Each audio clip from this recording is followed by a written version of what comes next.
Assalamualaikum warahmatullahi wabarakatuh. Selamat datang kembali di channel ini ya. Apa kabar kalian sahabat tani dimanapun berada? Semoga kalian semua dalam keadaan sehat, diberikan rezeki oleh Allah Subhanahu wa Ta'ala, dan dilancarkan segala urusannya. Amin ya Rabbal 'Alamin. Jadi hari ini tibalah saatnya saya pindah tanam ya. Dari kemarin video yang sebelumnya saya telah memperlihatkan bibit cabai saya itu berumur 2 mingguan yang telah saya pindahkan ke polybag kecil, yaitu pindah semai, dan hari ini sudah berusia 7 hari ya, 7 hari dari pemindahan semai tersebut. Dan ini udah tiba saatnya untuk kita tanam ke polybag. Nah, jadi terlihat sekali bibit kita di sini, walaupun nggak terlalu tinggi, tapi bibitnya itu bagus dan sangat layak ditanam. Perlu kalian ketahui karena bibit kalau terlalu besar buat ditanam itu sudah nggak bagus lagi. Justru bibit yang ukuran seperti ini sangat bagus perkembangan ke depannya. Untuk media tanamnya itu saya campur daripada pupuk kandang, sekam padi yang telah saya busukkan, dan juga tanah. 3 bahan tersebut saya campurkan dan telah saya siapkan dalam polybag. Di depan kalian saya telah menyiapkan juga itu sebagai penyangga ya. Saya di sini memakai pipa besi. Tujuannya pipa tersebut bisa menjadi penyangga sekaligus buat sirkulasi dalam tanah.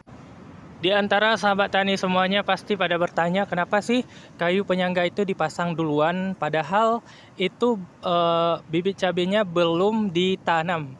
Jadi kan ceritanya gini, saudaraku semua. Kalau kayu penyangganya itu kita tancapkan sekarang, baru kita tanam bibit cabenya, itu tidak akan mengganggu perakaran daripada bibit cabai tersebut.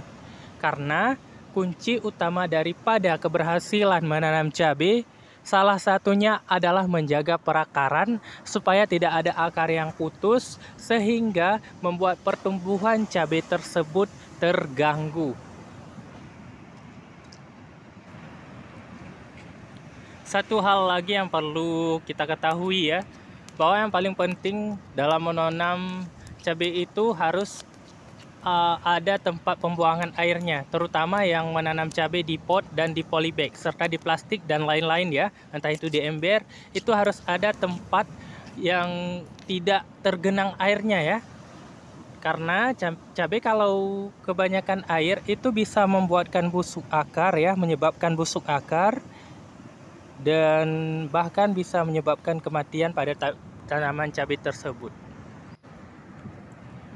Sahabat tani, bibit yang saya tanam ini adalah bibit cabai rawit original ya.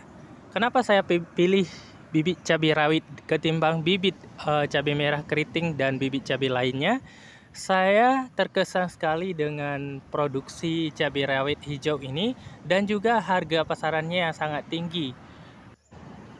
Nah, untuk kalian semua yang ingin bertani ya, ingin menanam cabai, ingin menanam kangkung, entah ingin menanam seledri, apapun itu, tomat ya. Tapi keluhan kalian itu tidak punya lahan. Bang, lahan rumah saya itu sempit sekali. Bang, saya tinggal di kosan. Bang, saya nyewa rumah. Itu semua kalian lupakan aja. Karena apa? Karena kita bisa menanam bibit cabai dan bibit sayuran lainnya itu langsung di polybag. Gampang sekali. Dan ini untuk bibit cabenya, saat kalian pindahkan itu kalian harus super hati-hati ya. Jangan sampai kalian memutuskan akar perakarannya, karena bisa mengganggu pertumbuhan dan juga bisa membuat si anak cabai ini, bibit cabai ini bisa layu dalam 1 hari ataupun 2 hari ya. Nah, kita harus membuat perlakuan yang sebaik-baiknya untuk anak cabai kita. Semua bibit cabai ini sebelum dipindahkan, tadinya sudah saya siram dengan air rendaman kulit bawang serta campuran dengan air kunyit ya. Supaya apa? Supaya tidak terjadi stres pada bibit tersebut ya. Banyak sekali ya keunggulan ketika kita menanam cabai dalam pot ataupun dalam polybag, karena kita dapat langsung mengendalikan hama, baik itu hama maupun gulma. Kalau ada rumput-rumput yang tumbuh di sekitaran bibit cabai kita, itu langsung bisa kita cabut ya, dan caranya itu gampang sekali dalam merawatnya. Jadi stok bibit cabai yang saya punya ini sekitaran 200 batang ya, dan alhamdulillah itu memang saya rencananya tanam di polybag. Nantinya juga ada saya bakal tanam di lahan langsung ya. Dan nanti bisa saya spillkan perbedaan antara menanam cabai dalam polybag dan langsung di lahan ya. Kita lihat nanti perbandingannya mana yang lebih bagus.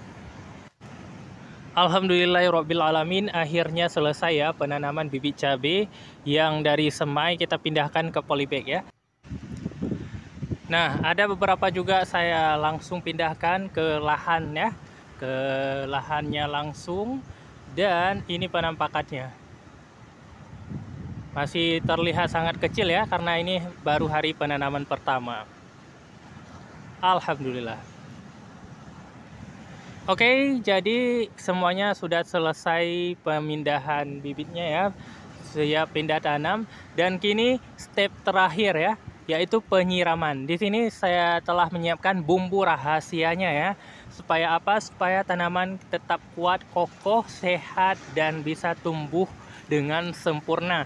Nah, di sini saya telah menyiapkan air ya, 1 ember, dan juga 1 bahan, yaitu cairan ataupun berupa ini bisa dikatakan limbah dapur setelah saya masak.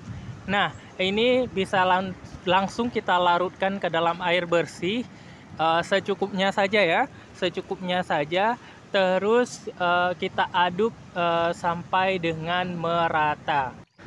Limbah dapur yang saya maksudkan di sini yaitu hasil daripada memasak kerak belanga, air sesudah memasak, kuah-kuah sisa, dan di sini airnya saya ambil dari hasil saya membuat mie ya. Di situ sudah ada bumbu rempah-rempah, udah ada mecin dan juga kandungan lainnya. Pasti bisa menyuburkan tanaman kita dengan sempurna ya. Dan di sini bisa kalian siram satu persatu dengan baik ya. Satu botol aqua glass itu 1 gelas. Maaf, saya ralat 1 gelas aqua itu 1 pohon ya. Kalau memang tanahnya itu, media tanamnya itu terlalu tandus, terlalu kering, itu bisa kalian kasih sampai 2-3 gelas air siraman tadi ya.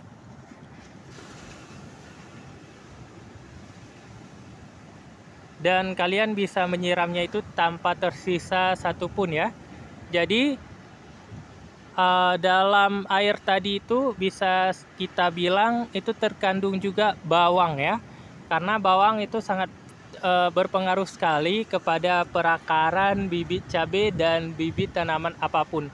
Dan kalau kalian mau mengaplikasikan pupuk alami ini ya, pupuk alami ini kepada tanaman lain, itu tomat, sayuran, entah apapun yang bisa merangsang pertumbuhan bunga dan buahnya, kalian juga bisa memakai air limbah masak kalian tersebut. Nah, dalam mengambil pupuk cair daripada limbah masak, perlu kalian ingat jangan sampai ada sisa-sisa makanan di dalamnya ya, karena itu bisa mengundang semut dan juga parasit-parasit lainnya. Bagusnya setelah kalian mengambil dari wajan, itu kalian saring dahulu bekas-bekas daripada bumbu ataupun bekas makanan-makanan lainnya. Ya, jangan sampai ada sisa makanan. Nah, perlu diingat ya sahabat tani dimanapun berada, itu saat kita menyiram bibit cabai itu perlu kita perhatikan ya, jangan sampai bibit cabainya itu bisa tumbang. Jadi usahakan di saat kita menyiram itu harus jauh daripada batang bibit cabai kita ya, karena batang bibit cabai kita itu belum menyesuaikan diri dengan polybag barunya. Dengan kata lain, perakarannya itu belum sempurna ya. Makanya di saat ada beberapa bibit cabai kita yang tumbang, yang bengkok, yang ini, yang itu saat kita menyiram ya. Itu bagusnya kita memperbaikinya secara langsung ya, supaya apa? Supaya perkembangannya itu bisa cepat dan bisa seimbang dengan bibit-bibit cabai lainnya. Bagi yang tanam langsung di lahan, untuk porsi pupuk organiknya sama aja ya, bisa 1 gelas ataupun secukupnya aja ya. Nah, alhamdulillah sekali pemindahan bibitnya udah selesai. Semoga informasi-informasi yang saya berikan itu tadi bermanfaat buat kalian semua. Uh, Mohon maaf jika ada salah-salah kata. Wassalamualaikum warahmatullahi wabarakatuh.